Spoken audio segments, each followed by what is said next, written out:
Today's daf we're going to learn is Daf Ayin Hey of Masechet Yoma. Today's daf is sponsored by Becky Goldstein. Following a family Shabbat Chukat of inspiring Divrei Torah and uplifting Zmirot, celebrating my son or Yahel's 40th birthday, a Siyum Masechet by his 11-year-old son, and the graduation from Yeshiva of two grandsons. So Chalirot Banim Ubnei Banim Oskim B'Torah. Thank you to Rabbanit Michelle, who enriches our Daf Yomi by making it relevant to our daily lives and encouraging a deeper Chibur connection with Torah and Hashem. And by Julie Mendelson for Refuah Shlema to Yosef Azriel ben Chaya Michal. Yosef, a teenager, was critically injured in Har Meron on Lag BaOmer and has not yet regained consciousness. The power of this group is very strong, so let's all pray for his complete recovery. Okay, we're going to start our daf at the bottom of Ayin Dalet Amud Bet. What we had yesterday, we started with a drasha. We were talking about Inui. What does it mean to be affliction?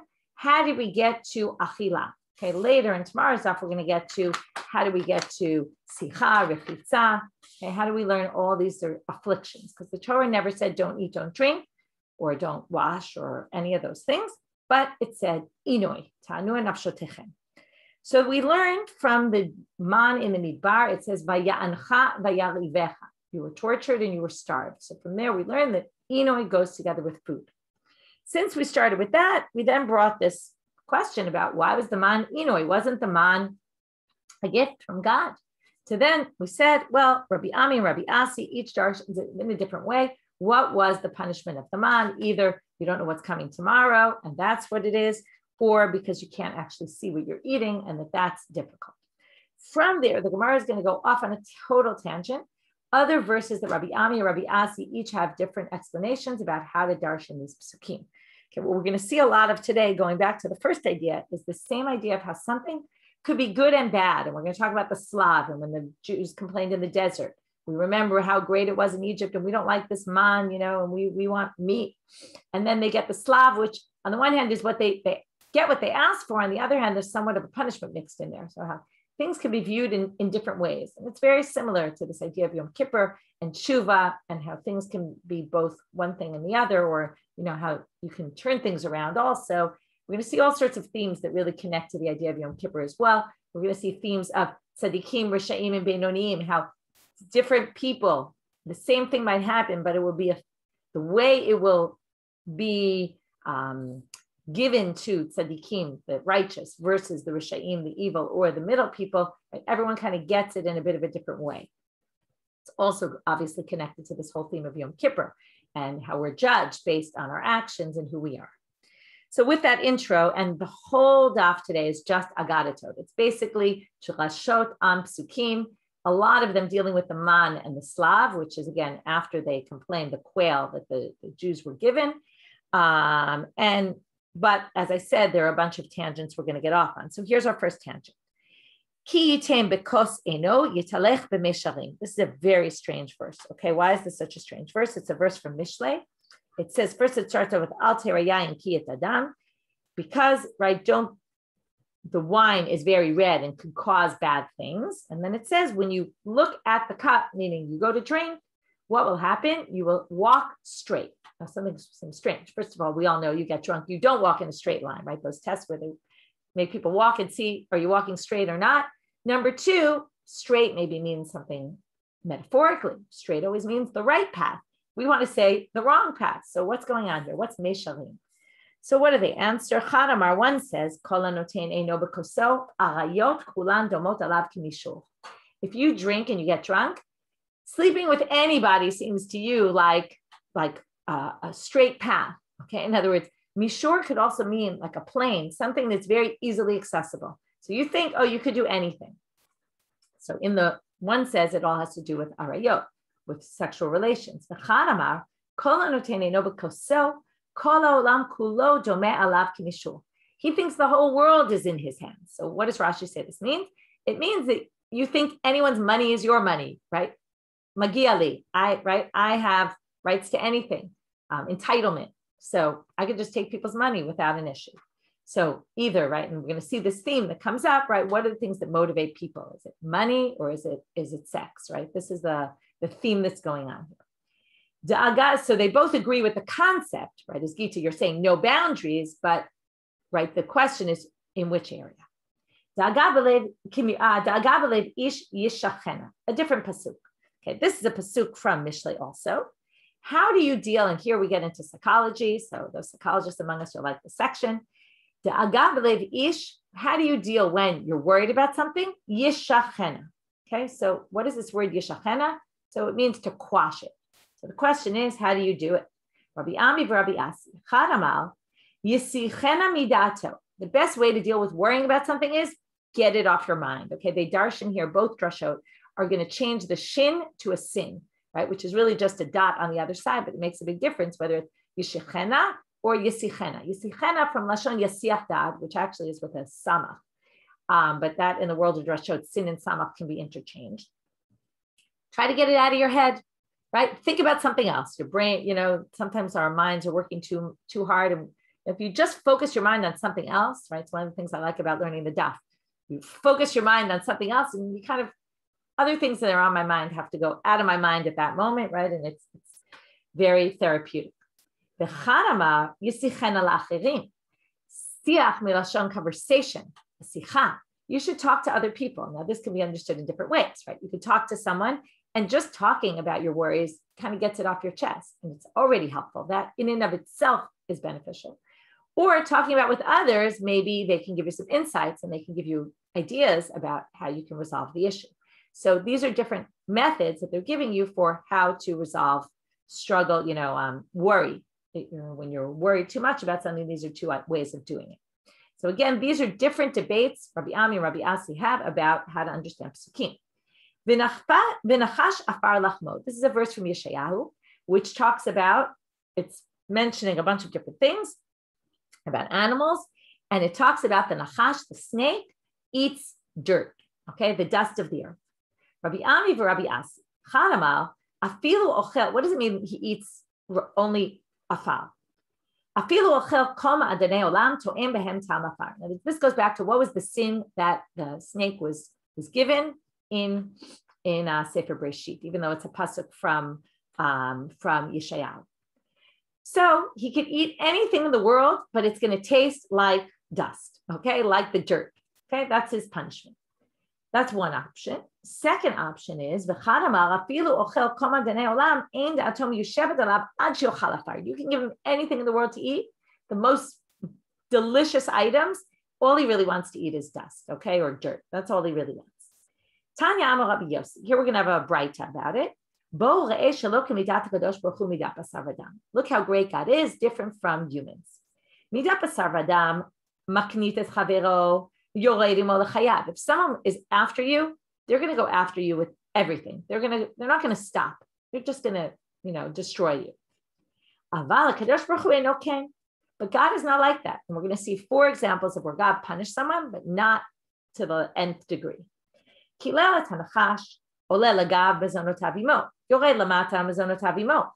cursed the snake that he's going to eat only dust, but you can find that anywhere. You go to the roof, you can find it, right? In my house, you can find it inside the house, right? You find it anywhere you go. You go to the God, you go on the ground. There's always dust everywhere. Kilelet Canaan. Okay, what was Canaan's punishment? Son of Noah, he was cursed that he was going to always be a slave to his brother. So, it's not the worst thing to be a slave. If you're a slave, you get your food given to you. That's obviously connected to this whole issue of the complaints of the Jews. When they start complaining, we remember all the food we ate in Egypt, right? There's something okay about that because you get your food given to you. Kilela Taisha, what was her curse? So, Chevle Leda, but with that also comes Nida, Leda, all those things where she gets distance from people. And yet, what does she have? People are always pursuing women. They're always chasing them, right? As much as women have to be separated at certain times, they're also always sought after. Kilelet Adama, the ground is cursed. That kotz v'dardar tatzmiach bach, that you're going to have thorns and thistles growing in the ground. But hakol nizonim hemena, but everybody gets their sustenance from the ground. So here you see that when God punishes, he punishes partly, but not fully. Now we're going to get to the desert. And when the Jews started complaining, they said, we remember the daga. We're going to have to understand, what is this word daga? That we ate in Egypt for free. So we're going to focus on this word daga. and focus on the word for free. Now, Rav Ushmuel. So there's a debate about this. Chadamar dagim, and that's why are we getting to this? Because we were talking about the man and how they were starved, even though they were getting man. And what is this all about, right? And then they start complaining in chapter 11 of Bamidbar. We don't have meat. We want meat. We remember how great it was and all the great things we got in Egypt. So Rav Ushmuel, Chadamar dagim. One said it was actually food. The Chadamar arayot. Okay, this is again the classic. Before it was money or sex. Here it's also. Was it money, which relates to food, and as money is in order that we eat, right? Is it the ta'ava? We always talk about the things that pull people, right? It's food or sex. So here you have it in the Gemara. It comes up in other Gemaras also, debates like this. Was it food they were after, or was it arayot?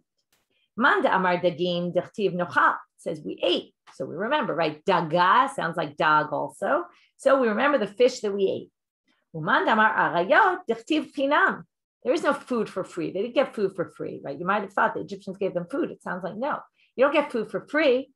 So arayot, you could get for free, right? Not always. You don't always get that for free, but you could. Ulamad amar arayot haktiv nochal.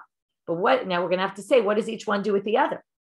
So arayot, right? I didn't mention this, but Becky, thank you for reminding me. V'yidgu larov b'kerev haaretz means they reproduce. So that's how you see dog in the connection with fish, where it's really not fish. It's multiplying, the idea of its being connected to sexual relations. So it says nochal. So how do you deal with nochal when it comes to sexual relations? Lishnama al yanakat. Oh, it was using it as a euphemism, and we're going to see a pasuk where it's used as a euphemism. The woman ate and wiped her mouth and claims I didn't do anything. And what it's really referring to there is arayot and not to actually eat it. Ulamad amar dagim my chinam. They got fish from hefker. In other words, they didn't have to buy their fish. How did that happen? What's hefker, right? Ownerless. So let's see where. Amar ma, kishayu Yisrael shoavim mayim, HaKadosh Baruch Hu mazmin lahem betoch hamayim dagim ktanim b'kadehem. When they would take out water from the river, there would be fish in their jugs when they got water. So that's the fish that they ate b'chinam. So bishlam alaman damar dagim, aval arayot lo pritzibu. We have another problem. We can understand, we just saw, that's how they got fish for free. But where did they get arayot for free? And what was this? We didn't have to, deal. We could sleep with whoever we wanted, but they weren't parutz be'arayot. Okay, the assumption here is that they are now, also, what's the idea here? They've now received the Torah. In the Torah, okay, there's certain arayot that were forbidden to Bnei Noach. Okay, from the beginning of Noach, when they got the Sheva Mitzvot Bnei Noach, there's arayot in it. The Torah came and forbade many more relationships than that. So what they're complaining about is then we were allowed to do whatever we wanted. Now we have all these rules upon them. So the Gemara says, first of all, why do you think they were parutz ba'arayot in Mitzrayim? In fact, we know that it wasn't, because it says, Hainu dachtiv gan na'ul achoti kala. Okay, and then it says, this is a verse from Shir Hashirim. It says, gan na'ul achoti kala, gan na'ul ma'ayan chatum. It was like a sealed river. And the way they explain that is that they weren't involved in arayot. It was a gan na'ul achoti kala. In other words, you were in a gan na'ul, you weren't engaging in any kind of inappropriate behavior. So, ela laman damar arayot, my mayan chatum. Okay, in other words, if you say it was dagim, right, then we understand because they weren't parutz ba'arayot. So, how do you explain if you say it was arayot? How do you explain this? So they say mehanach da'asiran lo pritzi bahu. In those days, it was only the Bnei Noach ones, those gan na'ul, right? They were very good about that. They all kept those rules. But when they got to the desert and they found out about all these other ones, they weren't really interested in that. They started complaining. So now they say, well, now you've explained a different verse that we understand much better now. Arayot makes a lot more sense then with another verse in that section in Bamidbar. It says Moshe hears the people. Okay, this is in that same chapter, Bamidbar Yud Aleph Pasuk Yud. He hears the people crying for their families. What does it mean crying for their families? For all their family members that now they can't engage in relations with, right? That's what they were crying about. All of a sudden, they couldn't engage in sexual relations with all these people. But if you say it was food, then why are they crying about their families? What does that have to do with anything? So hava ha hava, it was both. Okay, they answer by saying it was both that and that. In other words, there were two different things going on. The daga was the food. But then Bochel Mishpachotav was about the Arayot. Okay, you have to understand that in this verse it says, now we remember the kishuim, the zucchinis, and the avatichim, and the watermelons, and there's 5 things listed there. So what's unique about those 5 things? So we go back to our Rabbi Ami, Rabbi Asi, that each one has different explanations.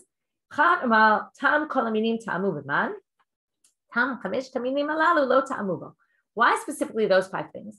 Because the man could be anything except those 5 things. You couldn't taste those 5 things, and they missed.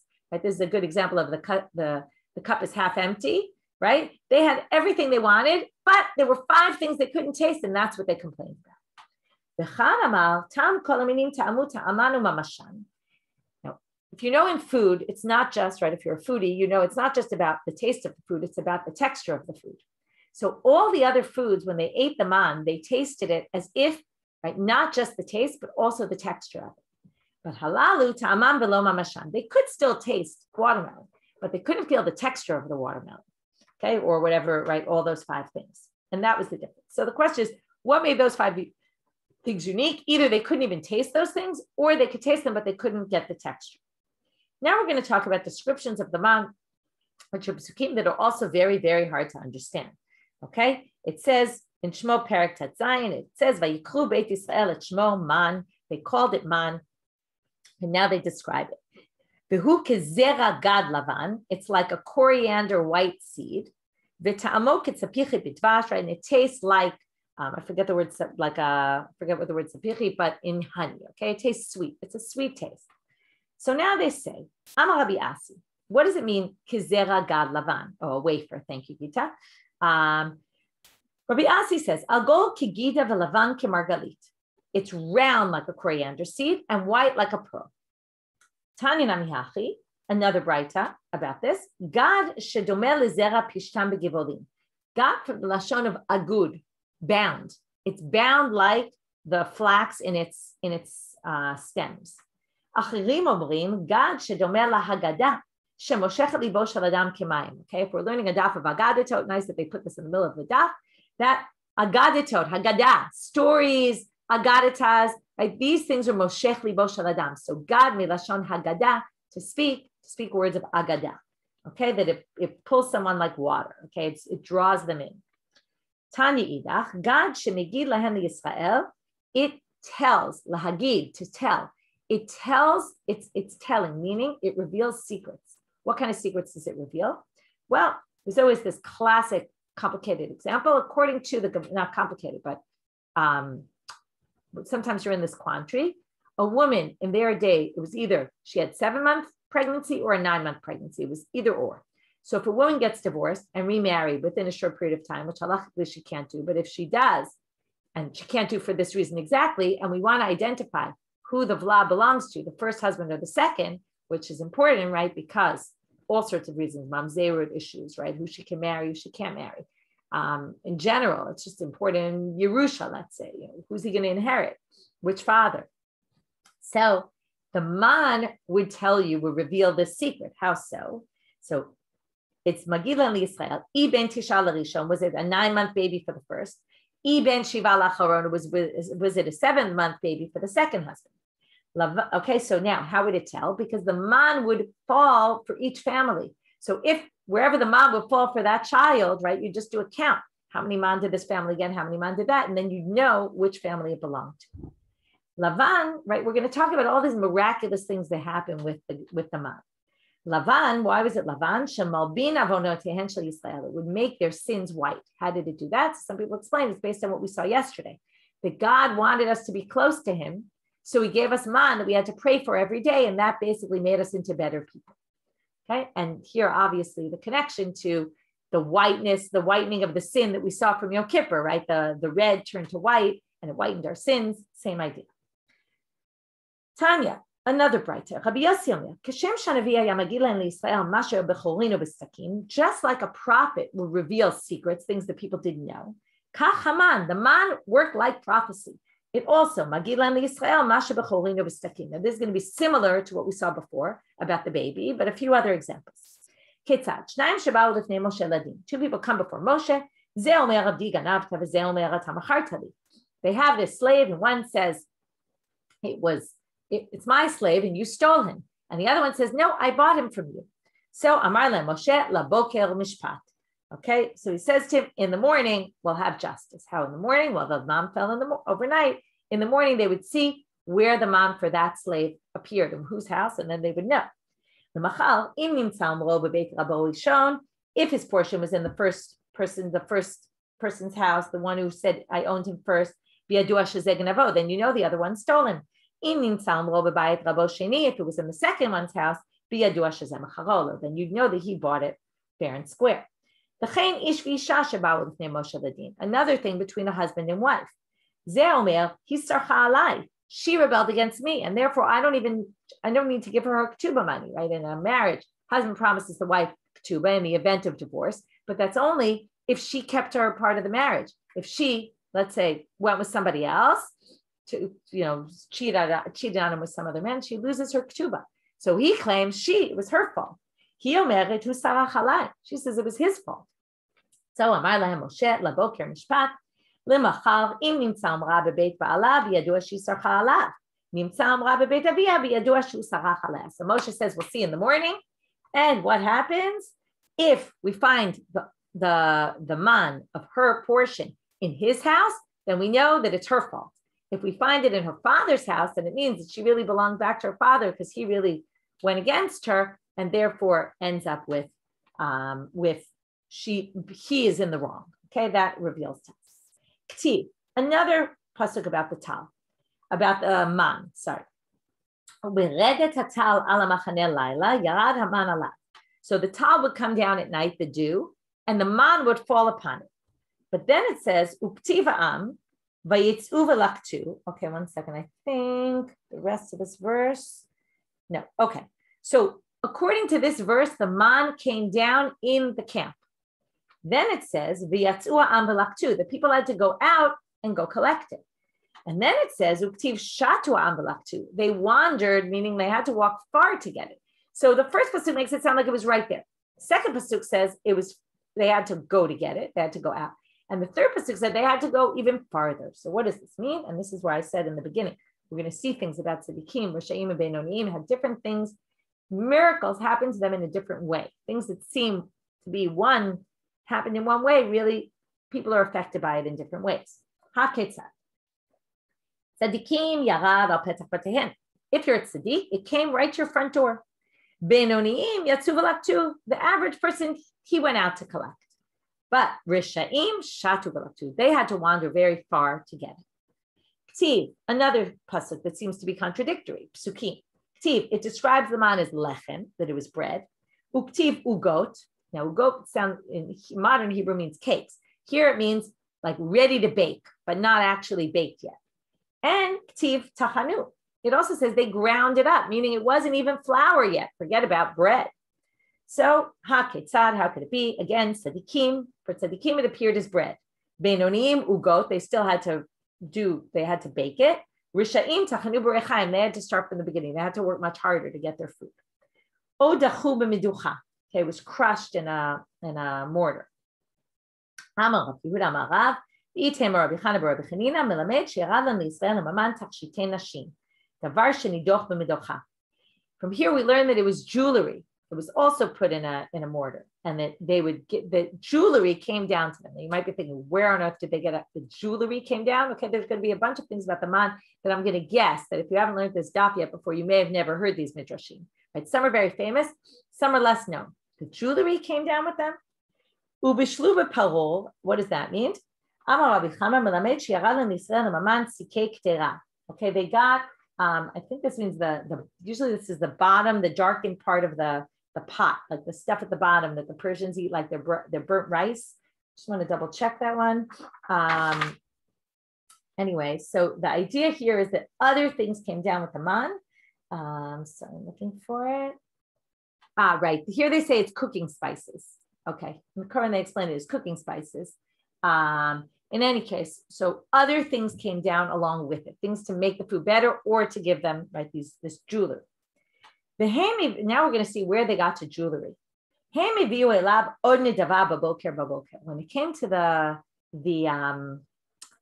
it came to giving in the Mishkan, they brought these things baboker. They brought the jewelry baboker to the Mishkan to build the Mishkan. Why baboker? What, they only brought in the morning? What about the afternoon? What about the evening? Nobody brought anything any other time of day? And why does it say baboker? So now they say, I see some people are correcting me saying that tachshitim are really cosmetics, which makes more sense that they're put in a mortar, cosmetics. Okay, so now it says, my baboker. Amar Rabbi Shiur bar Nachmani, Amar Rabbi Yonatan, melamed she'yarad lahem baboker. Okay, it shows that, one second. Yeah, see here, they say it's perfumes. Okay, it could be perfumes. So now they say it came down, okay, avanim tovot. Okay, so now, yarad lahem baboker. In other words, what else came down baboker? The man. By the man, it says baboker. So we say, melamed she'yardu lahem l'Yisrael avanim tovot u'margaliyot imaman. Here, by the way, it's not cosmetics. It's actual stones fell down with the man. And now, how do we know this? Who brought the Avnei Shoham? This was the Avanim that went on the Choshen, right? If we talk about the connection here, then obviously we talked a lot about the Choshen in the last parak, the Urim V'Tumim. Where did they get those stones from? So the Nisiim brought them, which we normally interpret the heads of each Shevet. But the word Nisiim can also mean the clouds. Tana Nisiim Mamash. It means actually clouds. There's clouds and wind, but there isn't rain. That's a verse that shows that Nisiim is clouds. And there you see that it came down from the clouds. So we have the baboker, and then the Nisiim heviu et avnei hasham, and they put two and two together, and they get that those stones came down together with the man. Okay, so you see the man was more miraculous than we thought even. What does it mean? It was like the Shad Hashemin. What is Shad Hashemin? So Amar Rabbi Abahu, ma shad zeh tinok to'em ba'kama ta'amim. It's the breast of a woman, breast milk. When a child drinks its mother's breast milk, it has lots of different flavors. What they claim is it tastes like whatever food the mother ate. That was their belief, I guess, of what breast milk tasted like. Af haman kozman shisrael ochlinoto motzimot bot kama ta'amim. Also is mixed with different flavors. Ike de amre l'shade mamash. It's not a shad, a breast of a woman. It's a shade, evil spirit. What is connected, has connected to an evil spirit. The shadim appear in all different forms. Likewise, it's the same idea, it's just we learn it differently. Either we say it's shad or we say it's shed. Yoma Moshe. Moshe says God is now going to give you, after they complain that they have no meat, he says God is going to give you in the evening meat and in the morning bread. So we're going to learn a few things from here. We're going to see this was a bit of a punishment. It's not good to get meat at night. Why not? Because if you get meat at night, remember the first sugya in brachot, they would cook their food right as it got dark. If you get it only then, you might not have time to cook it properly for dinner. So that's not a good thing. So he says, Basar sheshalu shelo kahogen, nitan lehem shelo kahogen. They asked for meat in a very inappropriate manner. So they got it in an inappropriate manner. The lechem sheshalu kahogen, nitan lehem kahogen. But the bread they asked for appropriately, so they got it appropriately. Okay, in other words, once they started complaining, this is classic, right? Parent-child or anyone really in life, when you ask for something from someone in an inappropriate manner, usually you're not going to get a good answer. They're not going to really want to help you.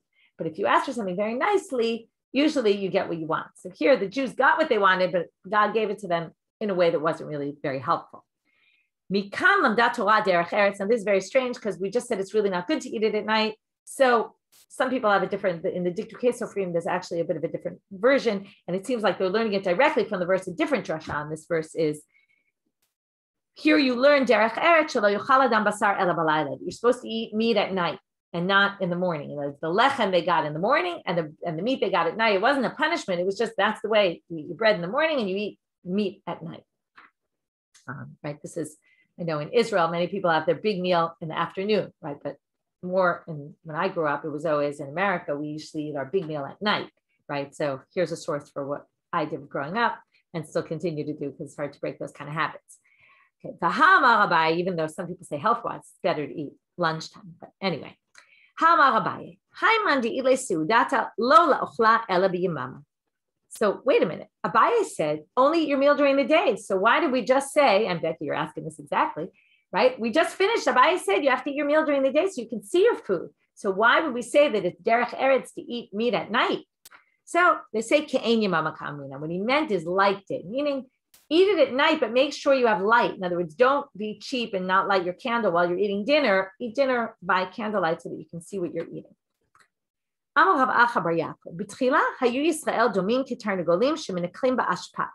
another verse about this, another drasha on this verse. Moshe says, I'm going to give you at night meat to eat and in the morning bread. What was Moshe doing? He was organizing the Jewish people and telling them, this is how you're supposed to eat. You're not supposed to be like Tarnagolim. They go and eat all day long, a little bit. They peck at their food. They go into the garbage dumps and they take some food here, take some food there. The Jews, that's how they used to eat. But Moshe said, you got to eat organized, eat a meal. Don't nibble all day long. Have a set meal, right? These are all, I like to say, the Gemara likes to give us nutritional advice and all that. And I think if you go back to, this is indicative not just of the food, everything. What was Moshe doing? He was taking a generation of slaves and he was saying, you live this life as slaves.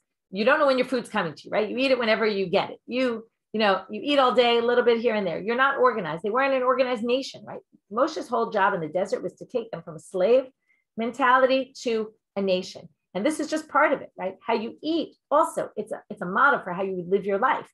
Like if you just nibble all day long, you're not organized. You need to be organized to be a nation, to go into the land, to conquer. But they needed time in the desert to get organized. So this is just another example of that. Habasar odenu ben shinehem. So now it says the basar was still in their teeth and they started to die. But then it says, uktiv ad chodesh yamin, as if they didn't die for another whole month. So haketzad, well, again, we're going to see this distinction between people. Benonim la'alter mitu. Average people, they died right away. Risha'im mitzta'arim v'rochim ad chodesh yamin. The Risha'im, they took them a whole month to die. It was more torturous death. Vayishtachu. Now there's this part about the slav, the quail. It was spread, right? This is the pasuk. 1 second. Okay,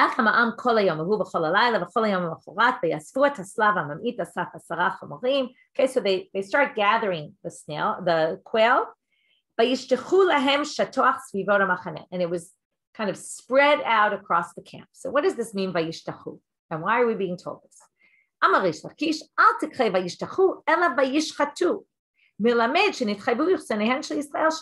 meant the people were slaughtered. It doesn't switch the tet and the chet, and it really means they were slaughtered. It was the way they were killed, but they were punished. Shatoach. So now they say another drasha. Tana mishmei Rabbi Yoshua ben Korcha. Al tikrei shatoach ela shachot. It says slaughter them. It's referring not to the slaughtering of the people who were punished. It's talking about slaughter the quail. The quail need shchita. Melamed. We see that with the man came birds that needed slaughtering. Amal Rabbi, wait a minute, you're going to learn here that birds need slaughtering? We already learned from somewhere else. First of all, it says, from here we learn, this is a verse in Tehillim, Ayin Chet, which we're going to darshan a whole bunch of psukim from there, where it talks about the time in the desert, and it's the man. It says, with the man came off. Meaning, we already know that birds came down with the man. V'tanya Rabbi Omer v'zavachta kasher tziviticha. In Dvarim, Perek Yubet, it talks about if you want to eat meat and not bring it to the temple, you still have to slaughter it. And it talks about laws of slaughtering. V'zavachta, you have to slaughter it like I commanded you. Milamed shenitzaveh Moshe laveshav ala kaneh. From here we learn that Moshe was commanded about the two simanim you need to cut, the esophagus and the trachea when you slaughter.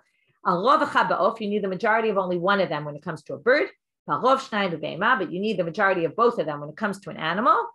And therefore, we already learned that you need slaughtering. You don't need this pasuk to teach vayishchatu, that you have to slaughter it. Can't be that that's what it's coming. You have to slaughter birds that came down with the man. Ela.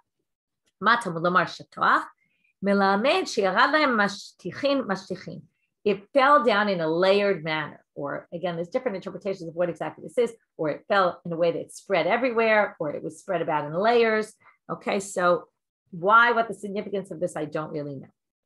Ktiv lechem, uchtiv shemen, uchtiv dvash. In 3 different verses, it describes the man in different ways: bread, oil, or honey.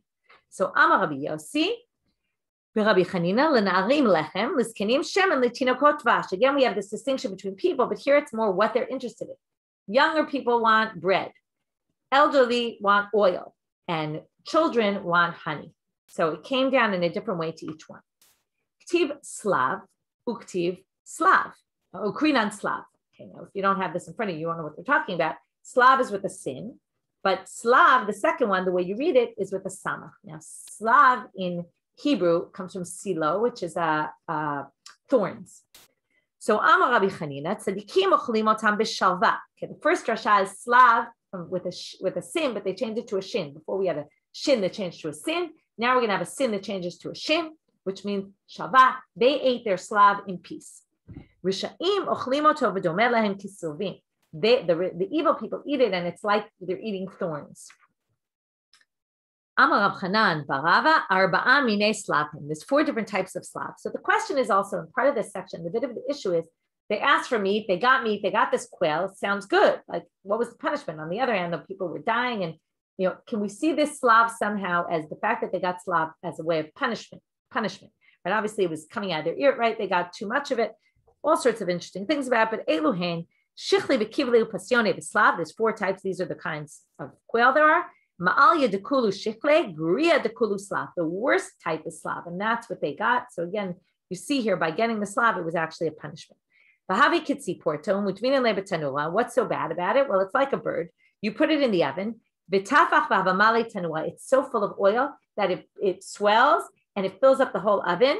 Umaskina le'tlesa rifte. You could put it on 13, right? This really sounds like the Princess and the Pea, same thing that we talked about the other day with actually 13 this time.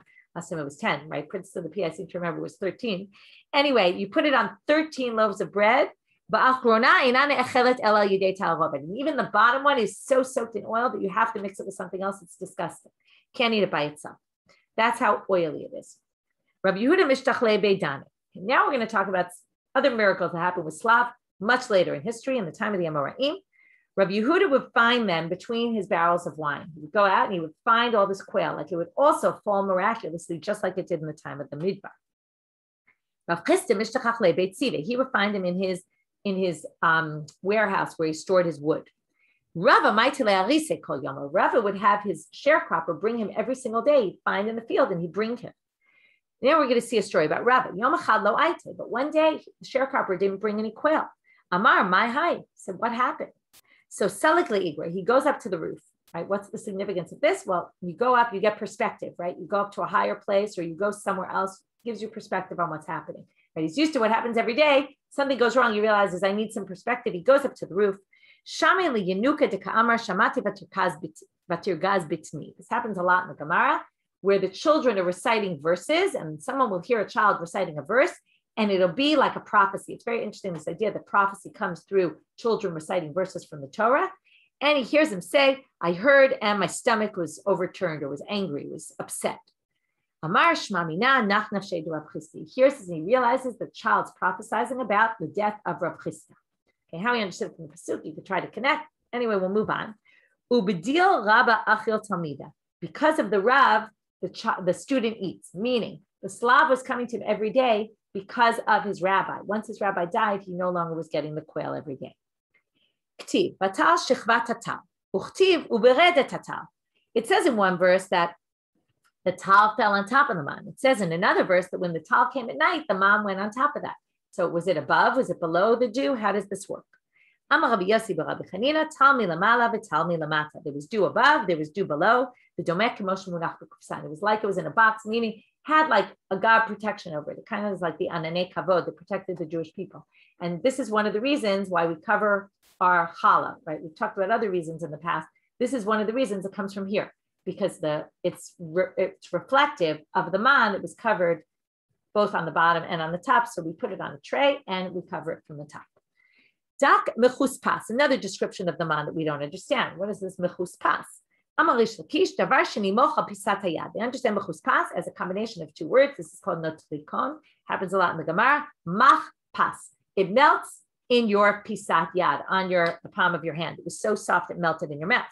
Rabbi Yochanan Amar, davar shenivla b'matayim ve'arba'im u'shmonai varim.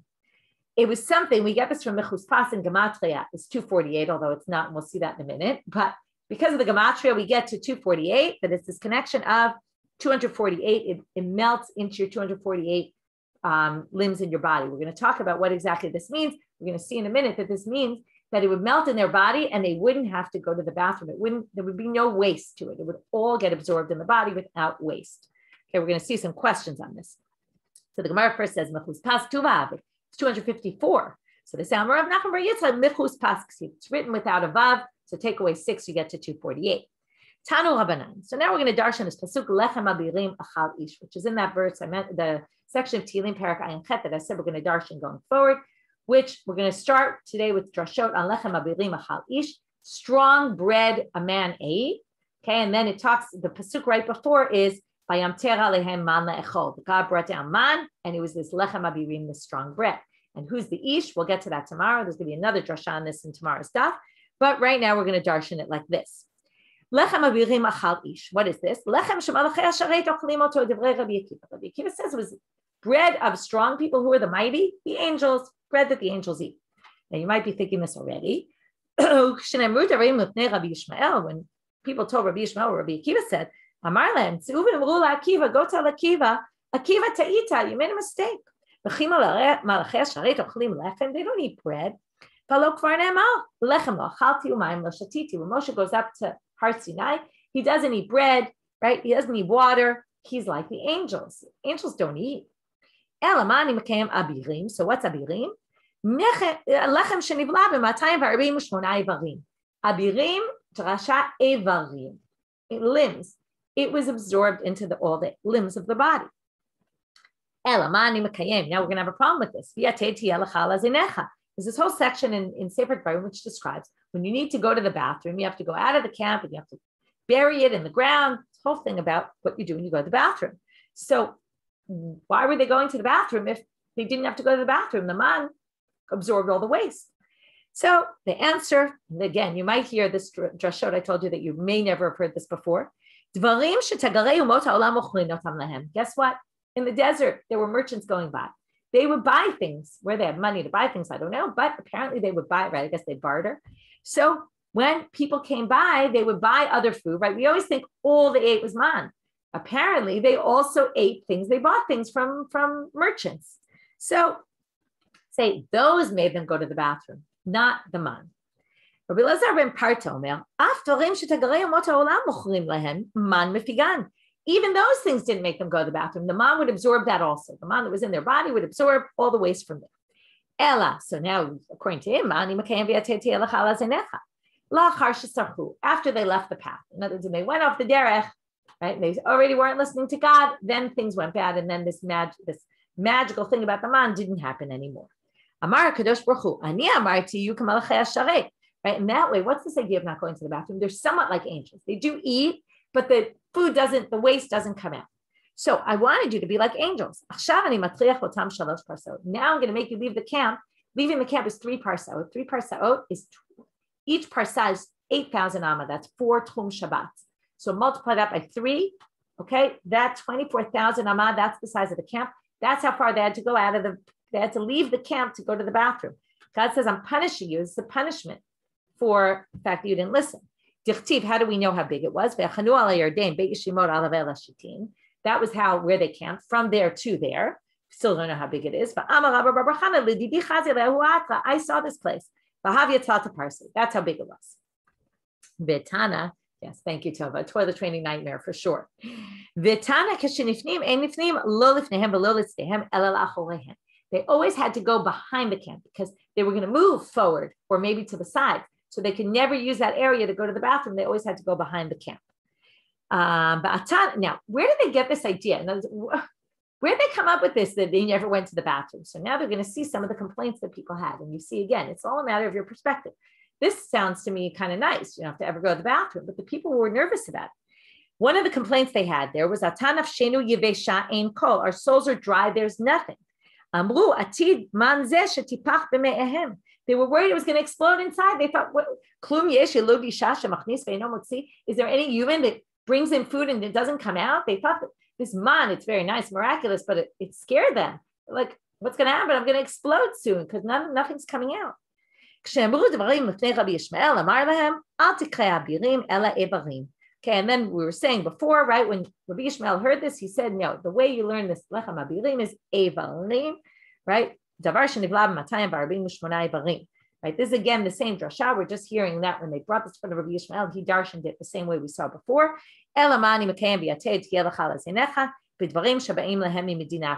he explained that the issue of going to the bathroom was against what someone else had explained differently, was that the way we explained it originally, that it came from other things that they bought, that would come out of them. And that for that they needed the bathroom outside the camp. Then at least they didn't go as often.